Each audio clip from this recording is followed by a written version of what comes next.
السلام علیکم ورحمۃ اللہ وبرکاتہ نحمدہ ونصلی علی رسولہ الکریم اما بعد فاعوذ باللہ من الشیطان الرجیم بسم اللہ الرحمن الرحیم رب اشرح لی صدری ویسر لی امری واحلل عقدۃ من لسانی یفقہوا قولی۔ سورہ محمد کی آیت نمبر 19 میں رب العزت نے فرمایا فَاعْلَمْ أَنَّهُ لَا إِلَٰهَ إِلَّا اللَّهُ، خوب اچھی طرح سے علم حاصل کرو۔ فَاعْلَمْ، اچھی طرح سے جان لو، اچھی طرح علم حاصل کر لو کہ اللہ کے سوا کوئی معبود برحق نہیں ہے۔ رسول اللہ کا فرمان ہے طلب العلم فریضۃ علی کل مسلم۔ صحیح الجامع الصغیر کی روایت ہے 3914 پر کہ علم حاصل کرنا ہر مسلمان پر فرض ہے۔ تو علم حاصل کرنے سے مراد ہے اسلام کے بنیادی احکامات کا علم۔ اسی طرح بخاری میں بچوں کو قرآن مجید کی ترغیب دینے پر یہ باب قائم کیا گیا ہے، باب تعلیم الصبیان القرآن، بچوں کو قرآن سکھانے کا بیان۔ صحیح بخاری کتاب فضائل القرآن قبل الحدیث ہے، یعنی 3035 نمبر جو حدیث ہے اس سے پہلے یہ حدیث موجود ہے۔ اور مصعب بن سعد بن ابی وقاص اپنے والد کا قول نقل کرتے ہیں کہ رسول اللہ نے فرمایا خیارکم من تعلم القرآن وعلمہ، تم میں سے بہترین ہے وہ جس نے قرآن کی تعلیم دی اور خود قرآن کو سیکھا۔ تو قرآن کی تعلیم حاصل کرنا اور دوسروں کو قرآن کی تعلیم دینا یہ سب سے افضل کام ہے، جس کے لیے ماں باپ کو اپنا رول پلے کرنا چاہیے۔ اور اب دیکھیے کہ جب بچہ زبان کھولتا ہے یہ عقلی اور فکری تربیت کا حصہ ہے کہ اللہ کے نام سے اس کی زبان کھلوائی جائے اور بچے کی زبان پر لا الہ الا اللہ کو جاری کروایا جائے۔ تو اللہ پاک نے جس علم کا حکم دیا ہے فَاعْلَمْ أَنَّهُ لَا إِلَٰهَ إِلَّا اللَّهُ، تو اصل علم ہے لا الہ الا اللہ کا علم۔ اس کائنات میں ہر چیز ختم ہو جائے گی اور لا الہ الا اللہ یہ باقی رہے گا، یعنی اللہ کی ذات باقی ہے الحمدللہ۔ بخاری کی کتاب فضائل القرآن کی روایت ہے 5036 پر سیدنا ابن عباس رضی اللہ تعالیٰ عنہ کی روایت ہے، بیان کرتے ہیں میں نے سب محکم صورتیں رسول اللہ کے زمانے میں ہی یاد کر لی تھیں۔ تو سعید بن جبیر نے پوچھا محکم صورتیں کون سی؟ انہوں نے کہا مفصل، اہل علم کے صحیح قول کے مطابق مفصل صورتیں الحجرات سے آخر قرآن تک ہیں الحمدللہ۔ بچوں کو قرآن مجید کی تعلیم دینے کے بارے میں امام سیوطی فرماتے ہیں کہ اسلام کے بنیادی اصولوں میں سب سے زیادہ اہم اصول ہے، اس وجہ سے بچے فطرت اسلامی پر پروان چڑھیں گے اور ان کی خواہشات، یعنی جو دل کے اندر ہر انسان کے خواہشات پیدا ہوتی ہیں، خواہشات کے جگہ بنانے سے پہلے قرآن کا نور ان کے اندر روشن ہو جائے گا اور خواہشات کو ڈیرے جمانے کا موقع نہیں ملے گا انشاءاللہ، کیونکہ خواہشات کے دل کے اندر جم جانے کی وجہ سے نافرمانی اور گمراہی کے چانسز پیدا ہو جاتے ہیں۔ علامہ ابن خلدون نے اس مفہوم کو مزید واضح کیا ہے۔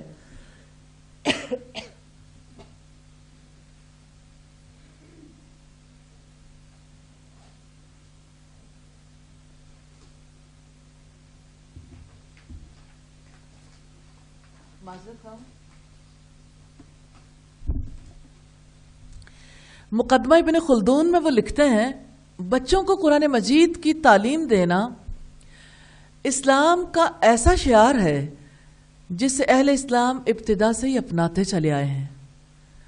آیات قرآنیہ اور احادیث نبویہ کی بدولت دلوں میں ایمان اور عقائد راسخ ہوتے چلے جاتے ہیں اور قرآن مجید باقی تمام علوم کی اساس اور بنیاد ہے، باقی تمام صلاحیتیں اس پر استوار ہوتی ہیں۔ آج صبح مجھے کسی نے بتایا کہ کسی ٹرینر نے، مسلمان ٹرینر نے ینگ بچوں کو ٹریننگ کروا رہا تھا اور اس نے کہا کہ دنیا میں پیمانے جو ہوتے ہیں نا ان کا سٹینڈرڈ موجود ہے، اور جب کبھی بھی کسی پیمانے کے بارے میں ڈیسائیڈ کرنا ہوتا ہے ٹھیک ہے یا غلط، تو اسی پیمانے کے ساتھ اس کو ناپ کے دیکھا جاتا ہے۔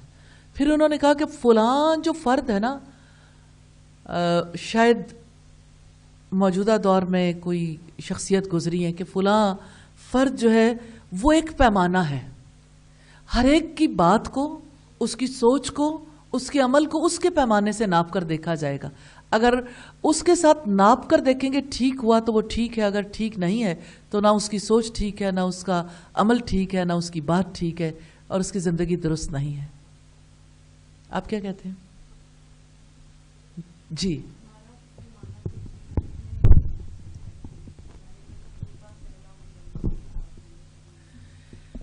اچھا ٹھیک ہے، ہمارا پیمانہ کیا ہے؟ ایک مسلمان کا پیمانہ کیا ہے؟ جی جی نیلم، اچھا، ترکت فیکم امرین، میں تم میں دو چیزیں چھوڑے جا رہا ہوں، اگر تم نے مضبوطی سے تھامے رہو گے کبھی گمراہ نہیں ہوگے، کتاب اللہ و سنتی، اللہ کی کتاب اور میری سنت، یہ دو چیزیں ایسی ہیں جس کی وجہ سے تم کبھی گمراہ نہیں ہوگے۔ تو پیمانہ اللہ کی کتاب ہے، پیمانہ محمد صلی اللہ علیہ وسلم کی سنت ہے۔ نبی صلی اللہ علیہ وسلم نے فرمایا القرآن حجت لک او علیک، قرآن یا تو تمہارے حق میں حجت ہے یا تمہارے خلاف، تم پر حجت بنے گا۔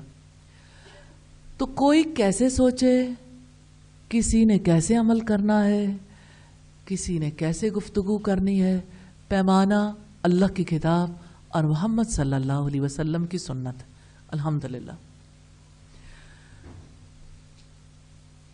ابن سینا السیاسیہ میں فرماتے ہیں جب بچہ سمجھنے کے قابل ہو جائے تو قرآن حکیم کی تعلیم سے ابتدا کرنی چاہیے، اسے حروف تہجی تصویروں کے ذریعے سے سکھائے جائیں اور اسلام کے مبادیات سے آگاہ کیا جائے۔ تو بچے کو قرآن حکیم کی تعلیم کب شروع کرانی چاہیے؟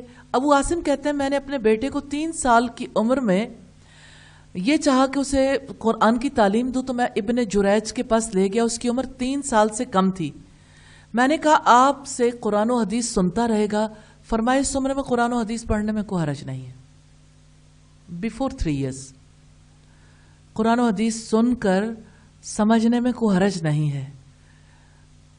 تو الحمدللہ آج اگر دنیا میں دیکھیں تو دنیا نے بھی اس چیز کو قبول کر لیا ہے کہ بچے کی ٹریننگ آف مائنڈ کا آغاز کب سے ہو جاتا ہے اور اس کو کب سے علم حاصل کرنا چاہیے۔ تو علم حاصل کرنے کے لیے یعنی یہ کہا جاتا ہے کہ سننے کے لیے 3 سال سے پہلے کا عرصہ جو ہے وہ 2.5 سال کا بھی ہو سکتا ہے، کسی کے لیے 2.25 سال کا بھی ہو سکتا ہے، ڈیپینڈ کرتا ہے۔ میں نے ذاتی طور پر دیکھا ہے کہ بچے جو ہیں وہ علماء کی مجالس میں بیٹھے ہیں تو ان کے اندر بہت بڑی چینج آتی ہے، اور یہ ہے کہ علماء کی وجہ سے انہیں کتنی احادیث یاد ہو جاتی ہیں، کتنے واقعات یاد ہو جاتے ہیں، کتنی زیادہ وہ ان جیسی باتیں کرنے لگ جاتے ہیں، جو سنتے ہیں ان کی زبان ویسے ہی بولنا شروع ہو جاتی ہے اور انسان حیرت زدہ رہ جاتا ہے۔ ریئلی صرف بچہ بولنے لگ جائے تو وہ ان ساری چیزوں کا اظہار کرنے لگ جاتا ہے، لیکن ٹریننگ آف مائنڈ تو 2 ایئرز سے بہت پہلے بھی ہو جاتی ہے۔ تو سننے میں تو بچہ اس سے پہلے بہت کچھ سن سکتا ہے۔ اور آپ دیکھیں کہ جیسے یعنی قرآن حکیم کی تعلیم کا سلسلہ مدتوں سے اللہ کے فضل سے جاری و ساری ہے، تو جس وقت یعنی ایڈیٹنگ ہوتی تھی اور میری چھوٹی بیٹی ابھی 1 ایئر اور میرا خیال ہے 1 سال 1 ماہ کی تھی، تو اسے جب فیل ہوتا تھا کہ ماما پاس نہیں ہے تو اس کے کانوں کے ساتھ لوگ جیسے سب تجربات کرتے رہتے ہیں تو ہیڈ فون لگا دیتے تھے، ہیڈ فون لگا کے وہ کتنی دیر سنتی رہتی تھی اور خوش رہتی تھی، اور وہ سن قرآن ہی رہی ہوتی تھی الحمدللہ۔ اور پھر آپ دیکھیں کہ اس کی وجہ سے میں نے دیکھا کہ اس کی زبان کھلی تو وہ بالکل ویسے ہی بولنا شروع ہو گئی، یعنی یہ اس کی ایسی بات نہیں تھی کہ وہ ان کچھ چیزوں کو سوچ رہی تھی بہت زیادہ، لیکن آپ جانتے ہیں کہ کنڈیشننگ ایک اور چیز سے ہو گئی نا، کہ وہ یعنی ان چیزوں سے محبت، علم سے محبت، اور یعنی قرآن میں جو کچھ پڑھایا جا رہا ہے اس سے محبت، رسول اللہ کی حدیث سے محبت، اور وہی الفاظ زبان پر آتے ہیں، اور وہی چیزیں جو ہیں وہ آگے کنوے کرنے کے قابل بھی ہو سکتا ہے انسان. تو میں نے جس وقت وہ بولتی تھی تو میں اس کی بہت ساری چیزیں لکھ لیتی تھی ریلی. تو مجھے بہت زیادہ حیرت ہوتی تھی کہ کس طرح سے اتنے چھوٹے بچے جو ہیں وہ اثرات قبول کرتے ہیں. میں یہ نہیں سمجھتی کہ اگر بچے کو آئندہ اسی سلسلے میں یعنی اس کی ٹریننگ نہ کی جائے تو وہ اثرات قائم رہتے ہیں، اثرات بھی ختم ہو جاتے ہیں اگر اسی طرح سے یعنی اس کو ترقی نہ دی جائے. لیکن آغاز کرنے کی بات ہے کہ آغاز سننے کا آغاز بہت پہلے سے ہو جاتا ہے. کیا بچے کو میوزیکل ٹوائز سے میوزک سنانے کا آغاز 3 سال کی عمر میں ہوتا ہے؟ کب سے شروع ہو جاتا ہے؟ جب وہ پیدا ہوتا ہے. پیدا ہوتے ہی دیکھیے وہ موونگ ٹوائز جو ہیں ان کے ساتھ میوزک اس وقت سے اسے سنایا جاتا ہے. اس کے لیے میوزک وہ چاہتا نہیں ہے، اس کو پتہ بھی نہیں ہے، لیکن اس کی دلچسپی ہو جاتی. میوزیکل فیڈرز بھی اویلیبل ہیں، اور پھر یہ کہ ہر ایک چیز جو وہ ہاتھ میں لیتا ہے ہر چیز بچتی ہے، اور خاص طرح کا مائنڈ ٹرینڈ ہو جاتا ہے. تو اس لحاظ سے اگر آپ دیکھیں تو جہاں جہاں آپ ان چیزوں پہ غور ضرور کیجیے گا، میوزک کہاں کہاں ہے ریلی. جہاں جہاں جس عمر میں میوزک سنایا جاتا ہے اس عمر میں قرآن سنایا جا سکتا ہے، اس عمر میں دعائیں سنائی جا سکتی ہیں، اس عمر میں ذکر جو ہے وہ ذکر تو ہر عمر میں ہی کیا جا سکتا ہے، لیکن قرآن سنانا، پھر قرآن کی بات سنانا، یعنی اس کی وضاحت ہے، تفسیر ہے یا حدیث ہے، سننے میں کوئی پرابلم نہیں ہے. میں یہ نہیں سمجھتی کہ اس کی وجہ سے اس کا کوئی اس کو علم مل رہا ہوتا ہے، مائنڈ ٹرینڈ ہو رہا ہوتا ہے، مائنڈ اسے ایکسیپٹ کر رہا ہوتا ہے. ہاں جہاں تک فارمل ایجوکیشن کا تعلق ہے تو سب سے پہلے ناظرہ قرآن سکھانا چاہیے، ناظرہ قرآن. اور اسی طرح سے قرآن حکیم کا جتنا حصہ بائی یعنی روٹ لرننگ جو وہ کر سکے، یعنی یاد کر کے جو کچھ اپنے مائنڈ میں رکھ سکے، حفظ کر لے. 30ویں پارے کی صورتیں حفظ کروائی جا سکتی ہیں، اور یہ حفظ کرنی بہت آسان ہوتی ہیں بچوں کے لیے الحمدللہ. پھر اسی طرح سے بچے کو جو ہے وہ قرآن حکیم کی باقاعدہ تعلیم پہ دلوانی چاہیے کسی اچھے ادارے سے، یا گھر پہ بھی. گھر پہ ماں جو ہے وہ اس کی تربیت کی ذمہ داری قبول کرے، باپ تربیت کی ذمہ داری قبول کرے، اور ان چیزوں کو جو ہے ماں باپ کو لے کے چلنا چاہیے. لیکن یہ بات آپ اچھے طریقے سے سمجھتے ہو آج کے دور کے لحاظ سے کہ اسکول کی کیا ضرورت ہے، بچے اسکول کیوں جاتے ہیں. تو اسی طرح سے بچے کو اچھا انسان اور اچھا مسلمان بنانے کے لیے اس کی اسلامی تربیت کے لیے باقاعدہ طور پر جہاں پر اسلامائزیشن آف ایجوکیشن ہوئی، یعنی جہاں پر دوسرے سبجیکٹس بھی اس طرح سے پڑھائے جا رہے ہیں کہ وہ بے خدا علم لوگوں کے اندر نہ رہ جائے، بلکہ ہر ایک چیز کا لنک اللہ سبحانہ و تعالیٰ کے ساتھ جہاں جوڑا جا رہا ہو، تو ایسی جگہوں پر بچوں کی تعلیم دلوانا، بچوں کو تعلیم دلوانا ضروری ہے، کیونکہ اس کے بغیر وہ اچھے انسان نہیں بن سکتے. پھر اسی طرح سے حدیث رسول کے لیے بچوں کو جو ہے وہ ابتدا میں چھوٹی چھوٹی حدیث یاد کروائی جا سکتی ہیں، اور یہ کہ ان کو یعنی بہت چھوٹے بچوں کو بھی ان کا مفہوم سکھایا جا سکتا ہے، سمجھایا جا سکتا ہے، اور انہیں سٹوریز ایسی سنائی جا سکتی ہیں. لیکن فارملی بھی بچوں کو بہت چھوٹی عمر میں ہی احادیث یاد کروانی چاہیے الحمدللہ. پھر سیرت اور تاریخ جیسے علوم بھی سکھانے چاہیے، اور عربی زبان ضرور سکھانی چاہیے. میں یہ دیکھتی ہوں کہ جیسے ہمارے والد نے جس وقت ہمیں عربی گرامر سکھانی شروع کی تھی، وہ ہماری عمر کا بالکل ابتدائی حصہ تھا، اب اسکول نہیں جاتے تھے، اور ہمیں گرامر اتنی اچھی لگتی تھی. جیسے ہم باقی گیمز کھیلتے تھے تو ہماری آپس کی گیمز ہی گرامر ہو گئی، ایک دوسرے کو گردانے سناتے تھے، اچھا فلاں ورڈ سے کیا ہوتا ہے، پھر فلاں چیز کیا ہوتی، فلاں چیز کیا، اور آپس میں ہر وقت اس طرح سے یعنی گیمز کرنے کی وجہ سے وہ چیز ہمارے لیے مشقت نہیں رہ گئی، اور ہمارے لیے وہ چیز جو ہے وہ ہماری زندگی میں ایک دلچسپی کا سبب بن گئی، ہمارا شوق بن گئی الحمدللہ. تو سیدنا عبداللہ ابن عمر سے مروی ہے کہ رسول اللہ صلی اللہ علیہ وسلم نے فرمایا، روز قیامت حافظ قرآن سے کہا جائے گا قرآن کی تلاوت کر، پڑھتا جا اور چڑھتا جا. قرآن اسی طرح ٹھہر ٹھہر کر پڑھو جیسے دنیا میں تو ترتیل کے ساتھ پڑھا کرتا تھا. بلا شبہ تیری منزل اس آیت کی انتہا پر ہے جو تو سب سے آخر میں تلاوت کرے گا. کتنی خوبصورت بات ہے.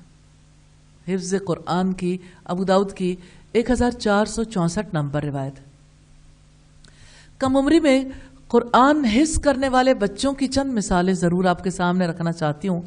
امام شافعی فرماتے ہیں میں نے 7 سال کی عمر میں قرآن پاک حفظ کر لیا تھا اور 10 سال کی عمر میں موطا امام مالک کو بھی حفظ کر لیا تھا. 10 ایئرز تک حدیث بھی حفظ کر گئے الحمدللہ. یہ طبقات الحفاظ کی روایت ہے 154 پر. اور اسی طرح ابن سینا کے بارے میں آتا ہے. ابن سینا کا نام کس بارے میں مشہور ہے؟ آپ نے ابن سینا کا نام سنا؟ مشہور سائنٹسٹ ہے نا جی. تو آپ دیکھیں کہ یہ پہلے اسلامی علوم پڑھتے تھے، پھر باقی علوم پر ریسرچز کرتے تھے الحمدللہ. 10 سال کی عمر میں انہوں نے قرآن کریم کے علوم میں پختگی حاصل کر لی تھی. صرف حفظ نہیں، یعنی اس قرآن حکیم کے حوالے سے جیسے علوم القرآن ہے، جیسے اسباب نزول ہیں، اور اسی طرح ناسخ و منسوخ ہیں، یہ علوم القرآن ہے نا، ان میں انہوں نے پختگی حاصل کر لی تھی.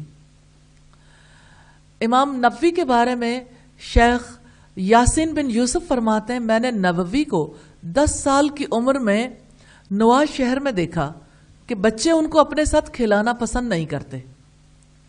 وہ ان سے بھاگ رہا ہے، نہ کھلانے پر رو رہا ہے، مگر زبان پر اس وقت بھی تلاوت جاری ہے، یعنی روتے روتے بھی قرآن کی تلاوت کر رہے ہیں. اس کیفیت کو دیکھ کر میرے دل میں ان کی محبت پیدا ہو گئی. اور ان کے والد ان کو اپنے ساتھ دکان میں بٹھاتے تھے، مگر وہ قرآن کی تلاوت کی وجہ سے خرید و فروخت کی طرف توجہ ہی نہیں دیتے تھے، یعنی ان کی توجہ اس جانب ہوتی تھی. ایک دن میں ان کے استاد کے پاس چلا گیا اور میں نے ان سے کہا اس بچے کا خاص طور پر دھیان رکھنا، مجھے لگتا ہے یہ اپنے زمانے کا بہت بڑا عالم ہوگا، کہ اس کی دلچسپی، اس کی توجہ جس طرح سے قرآن حکیم کی جانب ہے، اور یہ سب سے بڑا زاہد اور سب سے بڑا عابد ہوگا، اور ایک دنیا ان سے مستفید ہوگی، یعنی بہت بڑی تعداد میں یہ لوگوں کو فائدہ پہنچائیں گے. تو استاد نے ان سے پوچھا کہ آپ کو کیسے پتا چلا تم نجومی ہو؟ آپ کو کیسے پتا؟ میں نے کہا میں نجومی نہیں ہوں، لیکن اللہ تعالیٰ نے یہ الفاظ میری زبان پر جاری کر دی ہیں، میں نے سوچا نہیں ہے، میں نے صرف بچہ دیکھا ہے اور یہ بات اللہ تعالیٰ نے میرے دل میں ڈالی ہے. استاد نے یہ گفتگو ان کے والد کے سامنے رکھی. آپ امیجن کر سکتے ہیں کہ اس دور میں ٹیچرز اور پیرنٹس کا کتنا گہرا تعلق تھا آپس میں. ان کے والد نے ان کی طرف توجہ دی اور انہوں نے قرآن کریم حفظ کر لیا اور اس کے بعد باقی علوم حاصل کیے. آپ جانتے ہیں شرح نووی کے بارے میں سب جانتے ہیں، صحیح مسلم کی شرح ان کے نام سے جو منسوب کی جاتی ہے، لیکن امام نووی اسلام کے بہت بڑے علماء میں سے ہیں الحمدللہ. اسی طرح سے آپ جانتے ہیں قرات سبع، یعنی 7 جو تلاوت کے انداز ہیں، ان کے معروف جو قاری ہیں مشہور علامہ ابن الجزری 17 سال کی عمر میں وہ قرات سبع کا مکمل علم حاصل کر چکے تھے. ڈاکٹر عبدالحی الفرماوی ان کے حالات میں لکھتے ہیں تاریخ کے مطالعے سے پتہ چلتا ہے کہ ابن الجزری کے والد تاجر تھے، بیٹے نے دعا کی، اللہ نے دعا کو شرف قبولیت عطا کیا اور بیٹا عطا فرمایا. انہوں نے بیٹے کی دعا کی تھی تو بیٹا اللہ تعالیٰ نے نصیب کیا. اس کی اچھی دینی، علمی، اخلاقی تربیت پر انہوں نے خوب توجہ دی اور گھر والوں کی بھرپور توجہ کی وجہ سے انہوں نے حفظ مکمل کر لیا. ایسا ہوتا ہے نا جب گھر والے توجہ دیتے ہیں، کتنی مائیں ہیں جو اپنے بچوں کے ساتھ حفظ کر جاتی ہیں توجہ دینے کی وجہ سے. اس وقت ان کی عمر 13 سال تھی. پھر حفظ حدیث اور حفظ قرات کا سلسلہ انہوں نے شروع کیا اور قرآن کریم کی 7 قراتوں پر عبور حاصل کیا. اور قرآن کریم کے شوق نے ان کو بلاد شام میں سب سے بڑے شیخ القرات کے پاس پہنچا دیا. اس طرح شیخ القرا ابن اللبان سے 17 سال کی عمر میں انہوں نے قرات سبع کی تعلیم مکمل حاصل کر لی.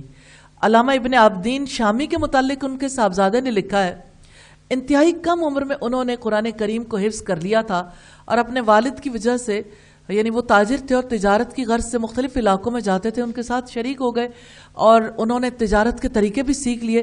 ایک مرتبہ دکان میں بیٹھ کر تلاوت کر رہے تھے کہ ایک اجنبی آدمی ان کے پاس آیا، ان کی تلاوت کو دیکھ کر اس نے کہا، یعنی انہوں نے قرآن حکیم کی تلاوت کی تو انہوں نے کہا ایسا نہ کرو، بلکہ ڈانٹ دیا اور کہا اس طرح نہ پڑھا کرو، اور کہا کہ اس طرح سے قرات کرنی جائز نہیں ہے۔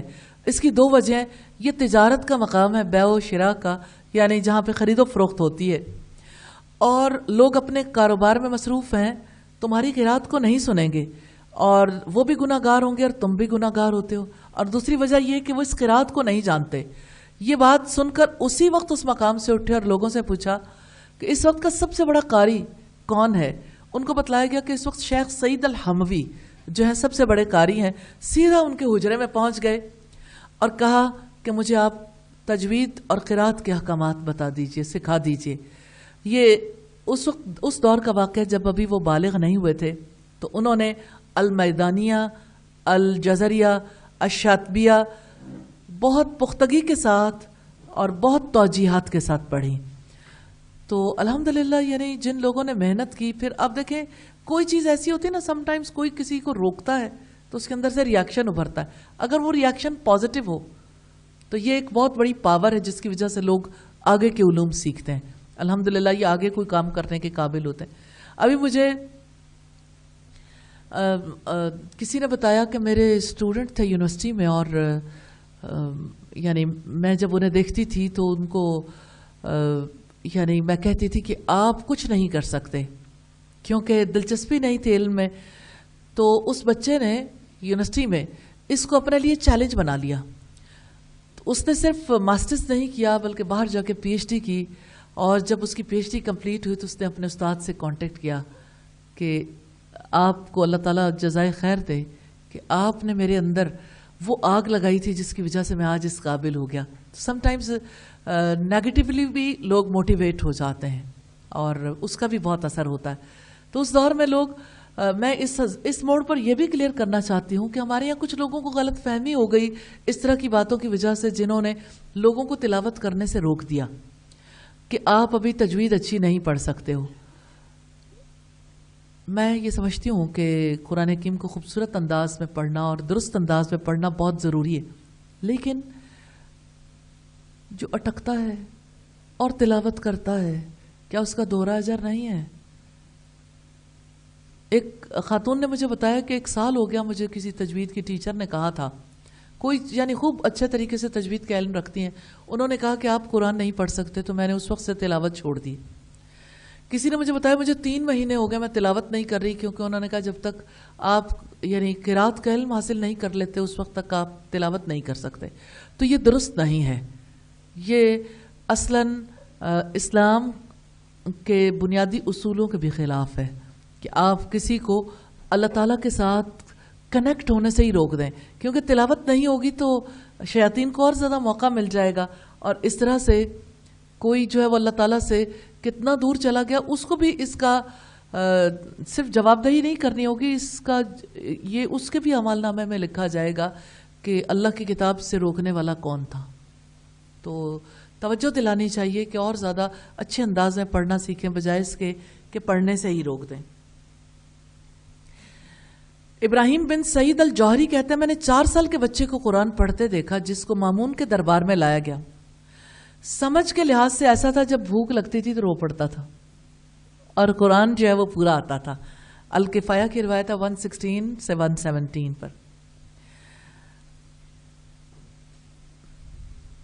اسی طرح سے ہمارے اسلاف اپنے بچوں کو قرآن حکیم کی تعلیم کے لیے جب وہ کچھ سیکھ جاتے تھے تو اس پر انہیں اپریشیٹ کرتے تھے اور انہیں انعامات بھی دیتے تھے۔ جیسے امام ابو حنیفہ کے بارے میں ہمیں یہ ملتا ہے کہ انہوں نے اپنے بیٹے حماد کو سورہ فاتحہ مکمل حفظ کرنے پر 5 درہم نقد انعام دیا، یعنی اس وقت میں انعام دیا، اور اس زمانے میں 1 درہم میں ایک پورا مینڈا آ جاتا تھا۔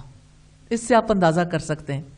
تو ایک سورت کو یاد کرنے پر اتنا بڑا انعام دیا، اور پھر کہا کہ میرے بیٹے جو کچھ سیکھ لیا اس کو کم نہ سمجھو، اگر میرے پاس زیادہ دراہم ہوتے تو میں قرآن حکیم کی تعلیم کے لیے وہ بھی تمہیں دے دیتا۔ یہ باب العنایہ کی روایت ہے۔ ایک مرتبہ سلطان صلاح الدین ایوبی اپنی فوجی چھاونی میں گشت کر رہے تھے، دیکھا ایک بچہ قرآن پڑھ رہا ہے اور اس کی عمر انتہائی کم ہے، اپنے باپ کے سامنے بیٹھا ہے۔ قرات بہت اچھی لگی، قریب چلے گئے اور انعام کے طور پر خصوصی کھانے میں سے اس کے لیے ایک حصہ مقرر کر دیا اور اس کے والد کے لیے اپنی خاص زمین میں سے ایک حصہ مقرر کر دیا کہ جس نے اپنے بچے کی تربیت پر اتنی توجہ دی۔ ماں باپ اپنے بچے کے لیے فطری محبت رکھتے ہیں، لیکن اپریسیشن تو انہیں بھی چاہیے۔ تو یوں ہی ماں باپ کے دلوں میں اپنے بچوں کے لیے اس قدر زیادہ محبت نہیں پیدا ہوئی تھی کہ انہیں دین کا علم سکھائیں اور انہیں اللہ تعالیٰ کے زیادہ قریب کریں۔ الحمدللہ۔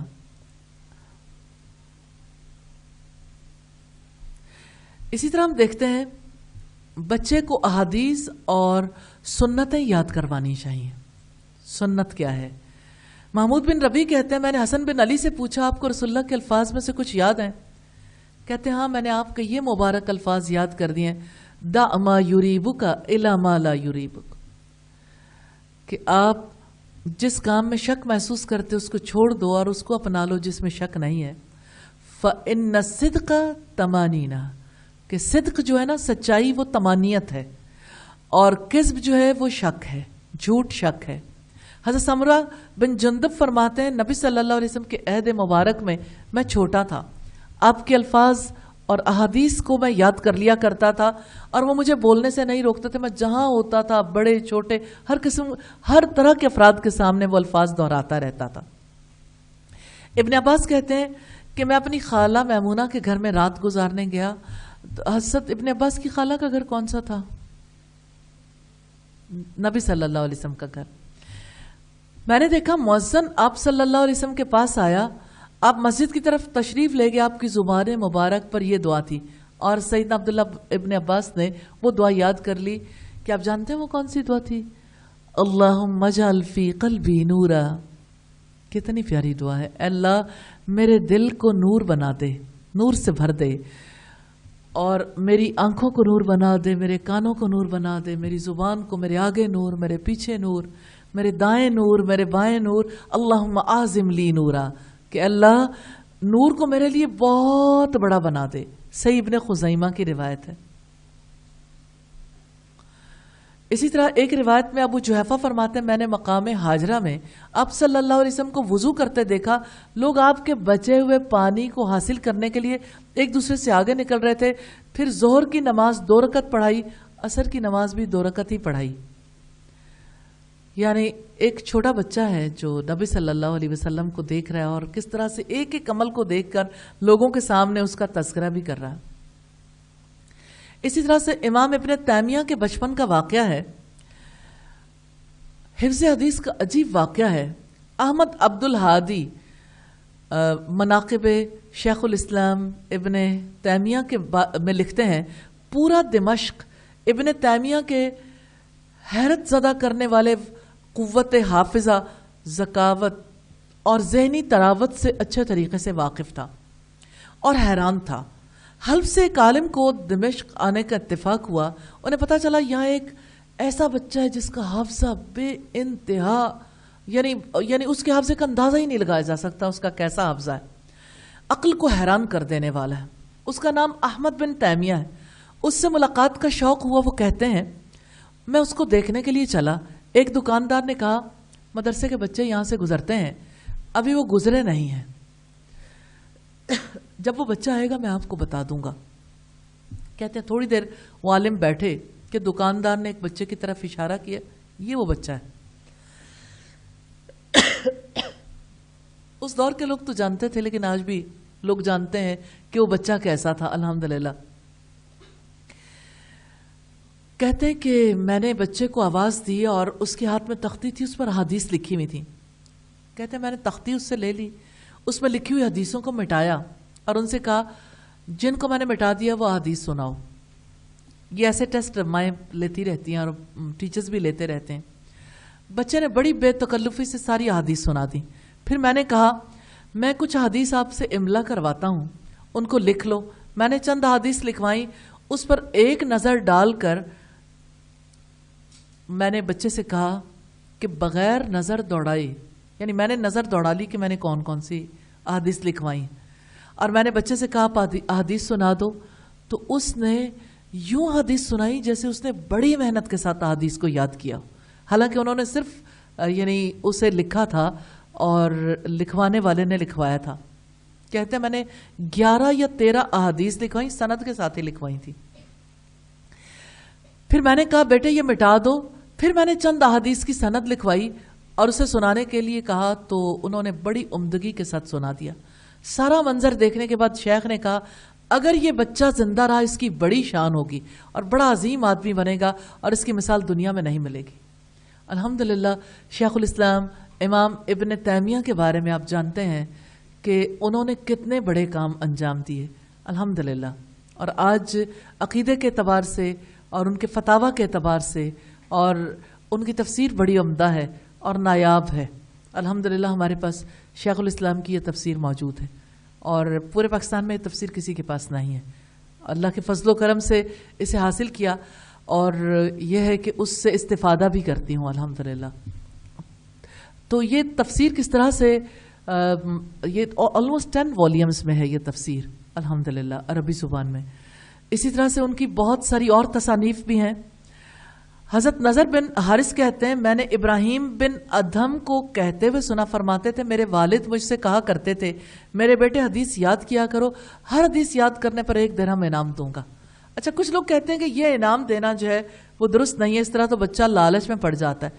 ایسا نہیں ہے، لالچ ختم ہو جاتی ابتدا میں بچے کا دھیان جس جانب ہو اس کو یعنی اپریشیٹ کرنے کے لیے دیا جا سکتا ہے. جیسے ہمارے گھر میں جب بچے روزے رکھتے تھے تو ان کو ہمارے ابا جی کہا کرتے تھے کہ آپ روزہ رکھو گے ہر روزے پر آپ کو اتنی میں اماؤنٹ دوں گا الحمدللہ.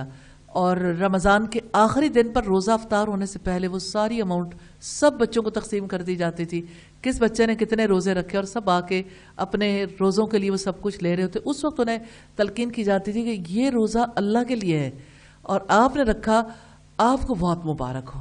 الحمدللہ بچے کے مائنڈ کو بھی کلیئر کرنے کی کوشش کی جاتی تھی. حدیث سننے کے لیے اپنے استاد کی شیخ کی خدمت کرنے کے بارے میں مشہور محدث سفیان بن عیینہ کہتے ہیں میرے والد سونے کا کاروبار کرتے تھے، ایک مرتبہ قرضوں کے بوجھ تلے دب گئے، مجھے مکہ لے کر آئے. ظہر کی نماز پڑھنے کے بعد ہم مسجد میں گئے اور دروازے پر مجھے ایک شیخ ملے، کہنے لگے بیٹے میری سواری کی نکیل تھوڑی دیر کے لیے تھام لو، میں مسجد میں جا کر نماز پڑھاؤں. میں نے کہا میں اس وقت تک یہ کام نہیں کروں گا جب تک آپ مجھے کوئی حدیث نہ سنا دیں. شیخ نے مجھے چھوٹا اور کم فہم سمجھ کر کہا بیٹے تم حدیث سن کر کیا کرو گے، تمہیں اس سے کیا فائدہ ہوگا. میں نے کہا آپ بیان کر دیجئے. بس انہوں نے مجھے 8 حدیث سنائی. یعنی بچہ ایسا ہے کہ وہ چاہتا ہے کہ پہلے مجھے حدیث سناؤ پھر میں وہ کام کر دوں گا، کہ حدیث میرے لیے اتنی امپورٹنٹ ہے. خیر 8 حدیث سنا کر انہوں نے سواری یعنی جب انہوں نے سنی تو سواری کی لگام پکڑ لی. نماز کے لیے شیخ چلے گئے، پڑھ کر واپس آئے تو مجھے انہوں نے روکا، کہنے لگے اچھا جو میں نے حدیثیں سنائی تھیں اس کا تمہیں کیا فائدہ ہوا. میں نے عرض کیا آپ نے یہ حدیث سنائی، یہ سنائی، یہ سنائی، یہ سنائی، 8 کی 8 حدیث سنا دی. تو شیخ نے کہا بارک اللہ فیک، کہ اللہ تجھے برکتوں سے نوازے الحمدللہ. پھر فرمایا کل میرے سبق میں آ جانا. تو میں نے معلوم کیا تو وہ عظیم محدث حضرت عمر بن دینار تھے الحمدللہ. پھر اسلاف کے بچے ہجرت کرتے تھے علم کے حصول کے لیے، یعنی علم کے لیے ہجرت کرنا یہ بہت بڑی بات ہے الحمدللہ. خطیب بغدادی نے علی بن عاصم کے والد کے حوالے سے لکھا ہے، ان کے والد کہتے ہیں میرے والد نے مجھے 1,00,000 درہم دے کر فرمایا میں تمہارا چہرہ اس وقت تک نہ دیکھ لوں جب تک یہ 1,00,000 حدیثیں یاد کر کے نہ آ جاؤ. الرحلہ فی طلب الحدیث میں والیوم 1 پیج 176 پر ہے. اور اسی طرح سے ہمیں ایسے بہت سے واقعات ملتے ہیں، کہیں سفر کے، کہیں حدیث پر انعام دینے کے، کہیں قرآن یاد کرنے کے، کہیں حفظ حدیث کے حوالے سے. اور اسلاف بچوں کو تاکید بھی کرتے تھے لیکن رغبت بہت دلاتے تھے. ایکچولی اس سے جو چیز لرن کرنے والی ہے، جو چیز ماؤں نے سکھانی ہے، وہ ایسے واقعات ہیں جن کی وجہ سے بچے کے اندر رغبت پیدا ہو.